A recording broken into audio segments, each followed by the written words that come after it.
বিসমিল্লাহির রহমানির রহিম। আসসালামু আলাইকুম।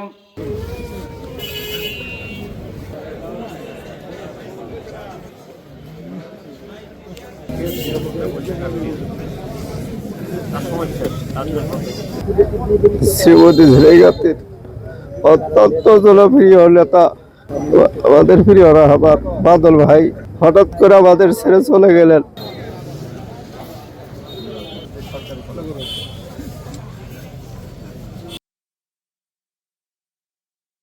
তিনি জামাতের জেলা শাখার সেক্রেটারি হন।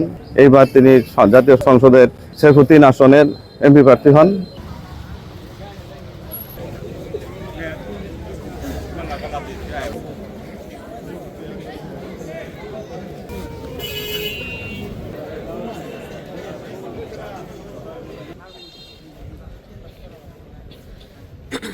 দীর্ঘদিন থেকেই শারীরিকভাবে অসুস্থ ছিল, তার কিডনিতে ইনফেকশন ছিল, সেটা নিয়ে নিয়মিত অনেক ওষুধ খাইতেছিল। তো গতকালকে হঠাৎ করে সন্ধ্যার একটু আগ থেকেই তার একটু জ্বর বেড়ে যায়।